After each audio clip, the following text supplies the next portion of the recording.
안녕하세요. 생존자입니다. 오늘은 좀 더 포괄적이고 거시적인 얘기를 한번 해보려고 하는데요.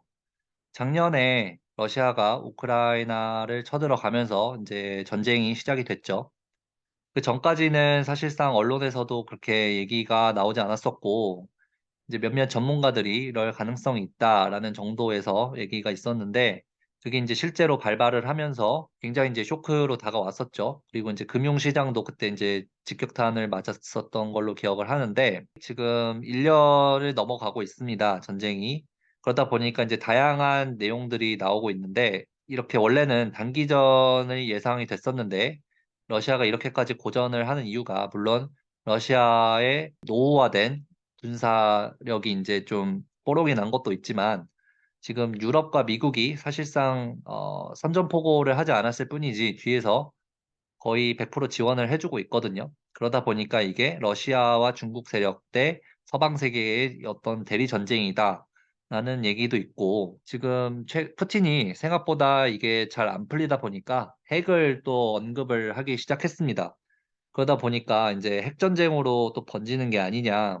그러면서 이제 3차 대전이 일어날지도 모른다. 그런 우려와 이제 공포가 또 휩쓸고 있는데 제가 오늘 소개해드릴 내용은 군사 전문가이자 이제 경제학자 이제 피파 맘그렌이라는 분의 인터뷰를 제가 좀 정리를 하고 이제 제 생각을 같이 이제 추가를 해서 다뤄볼까 하는데요. 이제 이분이 얘기를 하는 게 핵심은 이렇게 이제 우리가 걱정하고 또 우려하고 있는 세계 대전 가능성 이런 것들이 사실상 지금 우크라이나가 아니라 다른 곳에서 벌어지고 있다라고 말을 합니다. 그래서 이제 이걸로 인해서 엄청난 또 파생 효과들이 생길 거고, 근데 이제 그게 어디냐면 지금 우주와 바다에서 일어나고 있다고 하는데, 그러면서 이제 사례를 몇 가지 소개를 하거든요. 처음에 들었을 때는 이게 무슨 소린가 좀 싶겠지만 정리한 거를 보면서 얘기를 해보도록 하겠습니다. 피파 맘그렌이라는 분이 미국 출신이고요. 이제 테크 기업자이자 경제학자입니다. 조지 부시 전 대통령 특별 보좌관으로 이제 지냈었고요. 그다음에 이제 국내에는 그렇게 많이 소개돼 있지 않은 분인데 미국에서도 언론에 그렇게 많이 나오는 분은 아니거든요. 하지만 이제 책도 많이 썼고 또 굉장히 그 나름 해당 분야에서 좀 권위가 있죠. 근데 이제 이분이 이제 국내에 소개되는 거를 보니까 어떤 걸로 많이 소개됐냐면 이제 책이랑 그다음에 이제 슈링크플레이션이라는 게 있는데 이 용어를 이제 처음 쓴 사람이 이제 이 사람이거든요. 근데 이제 슈링크플레이션이라는 거는 뭐 대충 짐작을 할 수도 있겠지만 한마디로 말하면 이제 포카칩 있잖아요. 포카칩의 질소 함량이 늘어나고 있다를 이제 좀 세련되게 표현한 게 슈링크플레이션이죠. 그러니까 가격은 그대로인데 질소 중량이 늘어나니까 이제 내용물의 양이 줄어드는 그렇기 때문에 이제 사실상 인플레이션이다라는 거를 이제 좀 멋지게 표현한 게 슈링크플레이션이고 근데 이제 오늘은 이 부분은 아니고요. 좀 더 거시적인 이런 현재 국제 정치나 외교 그리고 이제 군사 쪽 이제 기술 이런 부분이거든요. 근데 이분이 이제 다른 경제학자랑 조금 다른 게 뭐냐면 이제 아버지가 해럴드 맘그렌이라고 해서 굉장히 유명한 분입니다. 이분이 이제 케네디부터 이제 닉슨, 포드까지 전임 대통령 여러 명의 이제 선임 고문을 지냈었던 사람이고 세계 경제, 정치, 외교 이런 쪽으로 굉장히 좀 권위적인 분이죠. 그러다 보니까 이제 이분도 이제 아버지처럼 그 관련 분야에서 공부를 해서 지금 활동을 하고 있는데 아무래도 이제 피를 속이는 게 이제 쉽지는 않은 것 같습니다. 그래서 이제 이분이 오늘 얘기하는 내용을 이제 한번 들으면서 이제 세계 정세가 어떻게 바뀌고 그게 이제 우리가 이제 일상생활에 어떻게 영향이 있을지 한번 더 생각을 해볼 수가 있을 것 같습니다. 이분이 얘기하는 거를 보면 이제 초반에 어떤 얘기를 하냐면 2022년에 러시아가 우크라이나를 침공을 하면서 전쟁이 발발을 했고 그게 지금 언론이 이제 대부분 거기에 포커스를 맞추고 있죠. 그러면서 이제 유럽과 미국 그리고 러시아, 중국의 대리 전쟁이다.核전쟁 뭐 이런 다양한 얘기를 하면서 지금 우크라이나 쪽에 굉장히 포커스가 이제 집중 보도를 하고 있는데 그리고 세계 3차 대전이 일어나면 또다시 이제 뭐 유럽에서 일어날 가능성이 크다. 뭐 이런 식으로 얘기를 하지만 이분은 이제 진짜 전쟁은 사실상 우크라이나가 아니라 다른 곳에서 벌어지고 있다고 얘기를 합니다. 그게 바로 이제 우주와 바다인데요. 이제 사례를 몇 가지를 얘기를 하는데요. 그래서 지금 러시아 우크라이나 전쟁이 이제 보도되는 내용들을 좀 보면 우크라이나 얘기죠, 당연히. 그래서 이제 전쟁의 현황도 있고, 그 다음에 이게 이제 대만과 또 어떻게 연결되는지, 그리고 이제 신냉전이다. 그 다음에 이제 핵전쟁도 일어날 수 있다. 그리고 돈을 많이 썼다. 이런 식으로 지금 우크라이나에 초점을 맞춘 상태입니다. 근데 이분이 지금 얘기를 하는 거는 그게 아니라고 했던 건데, 이제 그 첫 번째 사례로 노르웨이에 있는 어떤 작은 섬을 얘기를 하는데요. 이 스발바르라는 노르웨이령의 섬이 있는데, 이제 북극점 쪽에 이제 위치한 작은 섬이고요. 섬에 있는 인터넷 케이블이 우크라이나 전쟁 50일 전에 끊깁니다. 이제 누가 한지는 모르고요. 이제 언제 했는지도 모르죠. 그 즈음에 인터넷이 이제 끊긴 건데 여기가 그러면 이제 왜 중요하냐? 여기가 일단은 세계에서 인터넷 속도가 가장 빠른 곳입니다. 이제 뭐 우리나라도 인터넷이 빠른 축에 속하는데 여기는 이제 전 세계에서 가장 빠른 곳이고요. 그러면 이제 왜 빠르냐면 지금 여기가 바로 이제 군용, 상업용, 고도 인공위성 그리고 이제 국제 우주 정거장을 연결하는 가장 이제 중요한 포인트거든요. 그래서 한마디로 이제 지구와 우주를 연결하는 연결점이다라고 할 수가 있는데 여기에 인터넷이 이제 끊긴 거죠. 그러니까 케이블이 있을 거 아니에요. 그 해저 케이블을 끊어버린 거죠, 누군가. 근데 누군지는 알 수가 없고. 그래서 이 끄는 목적이 뭐냐. 미사일 안내 시스템, 이제 가이던스 시스템이랑 GPS를 기반한 어떤 통신 시설들을 마비시키는 게 목적이다라고 얘기를 합니다. 그러니까 이제 요새 모든 이제 군용 뭐 이런 것들 통신 관련이기 때문에 이 통신을 마비를 시키면 바보가 되는 거죠, 한마디로. 요새는 이제 백병전도 하긴 하지만 대부분 이제 버튼이나 어떤 통신 교란 이런 걸로 많이 전쟁을 하잖아요. 그렇기 때문에 그 핵심이라고 할 수 있는 여기를 이제 마비를 시키기 위해서 이런 일을 저질렀다는 거죠. 근데 이제 누가 한지는 모릅니다. 이거는 이제 의혹만 있을 뿐이고 증거가 없기 때문에 노르웨이뿐만 아니라 이제 마르세유의 케이블도 무려 3번이나 끊겼다고 얘기를 하는데요. 이게 다 작년에 있었던 일이거든요.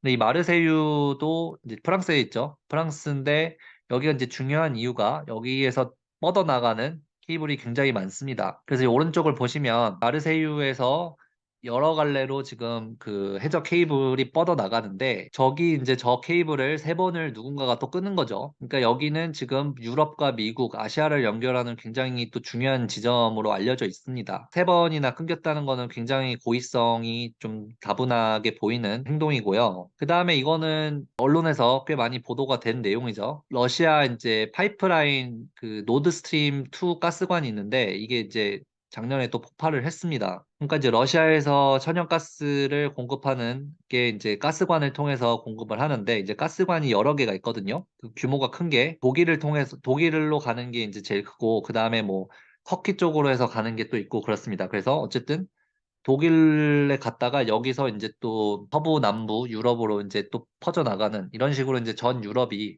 러시아한테 이제 가스를 공급받는 시스템인데 그 중에 이제 가스관 중에 하나가 노드스트림 2거든요. 근데 이게 지금 폭발을 한 거죠. 그래서 이것도 그 당시에 이제 의혹만 굉장히 있었고 누가 했는지 정확히는 모릅니다. 이게 뭐 미국이 했다, 뭐 러시아가 했다, 뭐 여러 가지 얘기가 많았습니다만은 정확히 뭐 결론은 없어요.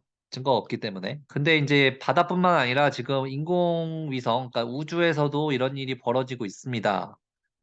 또 이제 작년에 인공위성이 터졌어요. 터졌는데 이제 어떤 주요 언론에서는 하나도 안 나온 내용이고요. 특별한 어떤 군사 소식이라든지 이런 걸 이제 커버하는 데들 있죠. 탐사 이제 업체들이 있는데 여기서 이제 나온 내용이 인공위성도 이제 터졌다 이런 식으로 얘기를 한 거죠. 그러면 이제 이 피파라는 사람이 인공위성이 그럼 터졌는데 왜 터트냐 이거를 그 이유에 대해서 얘기를 해줍니다. 그게 뭐냐면 이게 이제 폭발을 하잖아요. 그러면 이제 그게 무슨 효과라고 하는데 제가 그 정확히 이름은 기억이 안 나고 땅으로 치면 이제 전쟁이라고 치면 이게 그 지뢰밭을 만드는 효과가 있거든요. 그래서 이제 인공위성이 터지면 그 주변을 경계로 이제 그 지뢰밭이 형성이 되면서 그 공간에는 인공위성을 배치를 할 수가 없습니다. 그렇기 때문에 지금 그 우주에서 인공위성을 서로 격추시키고 격추당하는 이런 일들이 벌어지고 있다는 거죠. 이제 인공위성이 이제 통신의 가장 핵심이기 때문에 공격을 해서 마비를 시키려는 이런 모습인데요. 그러니까 이제 이거를 다 종합을 하면 물론 우크라이나에서 이제 총칼 들고 탱크 들어가고 하는 전쟁도 있지만 사실상 더 큰 차원의 전쟁은 이미 우주와 바다에서 벌어지고 있다고 합니다. 그거를 지금 냉전과 열전이라고 표현을 하는데 먼저 추운 우주와 북반구 아주 추운 그러니까 콜드한 곳에서 벌어지는 열전 핫워가 있고 그다음에 또 아주 핫한 아프리카와 태평양에서 벌어지고 있는 냉전 그러니까 지금 현재 벌어지고 있는 일이 냉전과 열전이 지금 동시에 벌어지고 있다라고 얘기를 합니다. 그래서 주요 언론들의 보도는 우크라이나를 지금 포커스를 맞추고 있죠. 근데 실제 전쟁은 지금 여기저기서 벌어지고 있다는 거고 우크라이나에서 일어나는 일은 아주 국지전 혹은 전초전의 형태일 뿐이다. 라고 얘기를 합니다. 전통적인 전쟁 방식 이제 키네릭 월이라고 하거든요. 이게 이제 뭐 화학 무기라든지 탱크 이런 거를 이제 쓰는 거를 이제 키네릭 월이라고 하고 그다음에 이제 현대 전쟁의 형태인 이제 테크놀로지 기술 전쟁 이제 기술을 이용해서 상대방에게 이제 타격을 입히는 이런 것들이 지금 혼합되어 있는 아주 복잡한 양상이 지금 3차 대전의 특징 중에 하나라고 볼 수가 있는 거죠. 그래서 지금 현재 그러면 벌어지고 있는 이 소위 말해서 3차 대전이라는 전쟁이 다른 여태까지 전쟁과 다른 게 뭘까라고 이제 얘기를 했을 때 이제 몇 가지 부분이 있습니다. 일단 아까 지금 방금 말씀드렸던 부분, 이제 기술 이런 쪽이 이제 아무래도 기존 전쟁과는 좀 다른 것 중에 하나고요. 그 다음에 이제 이런 어떤 케이블이 끊어지고 인공위성이 터지고 이런 것들이 지금 다 배우가 누구냐라고 추측만 할 뿐이지 증거가 전혀 없어요. 그렇기 때문에 심증은 있지만 물증이 없기 때문에 이거를 만약에 심증만으로 공개적으로 상대방 예를 들면 뭐 러시아 중국 짓이다라고 비난을 할 경우에 러시아가 갑자기 발끈을 해서 이제 핵을 쓴다든지 뭐 핵을 가지고 뭘 하겠다 같은 이런 직접적인 충돌이 생길 가능성이 굉장히 커집니다. 그렇기 때문에 지금 실제로 이제 이제 총을 쏴대고 이런 것보다도 그 아주 핵심 그 시스템을 망가뜨리는 이런 것들이 지금 보이지 않는 곳에서 벌어지고 있다는 거고요. 그렇지만 이게 갑자기 그 에스컬레이트를 해서 충돌이 생길 수 있는 그런 가능성이 크다는 게 이번 지금 벌어지고 있는 거 전쟁의 특징이고 그다음에 이제 전쟁이라는 거는 원래 그 땅을 차지하기 위한 전쟁이기 때문에 대륙에서 보통 벌어지죠. 뭐 해상도 결국에는 이제 대륙을 차지하기 위한 일부로 이제 해상에서 전쟁을 하는 건데 이 대륙, 해상 이런 거는 이제 어쨌든 공간적인 개념이죠. 그렇기 때문에 예를 들면 이제 언론에서 이거를 보도를 할 수가 있죠. 거기에 전쟁이 난다. 그러면 이제 기자들, 뭐 특파원들 보내서 군인들, 뭐 민간인 사상자들, 그다음에 뭐 건물이 있으면은 그 건물 부셔진 거 다 이제 영상이라든지 사진이라는 건지 다 찍어가지고 기록을 해서 이거를 이제 미디어를 통해서 발표를 하는 그런 식의 이제 보도가 가능했는데 지금 벌어지고 있는 이런 전쟁은 이런 접근이 원천적으로 불가능하다는 거죠. 왜냐하면 이게 뭐 케이블이 끊기고 그 아주 수중에서 벌어지는 일들이고 그다음에 이제 우주의 인공위성이 터지고 이런 것들은 언론에서 보도를 할 수가 없죠. 그렇기 때문에 주요 언론에서 이거를 섣불리 보도할 수도 없고 또 하지도 않고 이제 또 관심도 없고 그런 건데 그러니까 이제 군복도 없고 누가 뭘 했는지도 모르는 그런 보이지 않는 전쟁이 계속해서 벌어지고 있다고 얘기를 합니다. 그러니까 이제 여태까지 이제 뭐 세계 2차 대전, 뭐 6.25 전쟁, 뭐 베트남 이런 것과는 이제 완전히 그 개념 자체가 달라지는 거죠. 그러니까 이제 원래 같으면 이런 사진들 막 나오면서 이제 신문에 일면에 보도가 되고 이제 거기에 사람들이 막 전쟁하면 안 된다, 여론이 막 거세지고 이제 반전 시위 열리고 뭐 여러 언론이 이제 막 시끄러워져야 이제 정상인 건데 지금 이런 전쟁 같은 경우에는 그런 게 아니라 지금 뭐 수중에서 케이블이 잘리고 이러다 보니까 뭐가 누가 했는지도 모르고 이러니까 언론에 전혀 나오지 않는 거죠. 하지만 언론에 나오지 않는다고 해서 일이 생기지 않는 건 아니죠.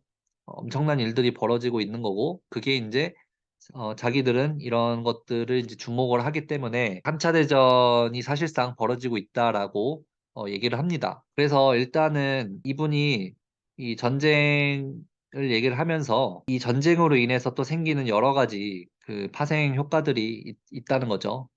그게 이제 앞으로 또 어떻게 영향을 끼칠지에 대해서 이제 인터뷰 후반부에 또 얘기를 하는데, 오늘은 일단 그 일부에서는 이 전쟁이 양상이 지금까지와는 완전히 다르다라는 부분에 대해서 한번 같이 알아봤고요.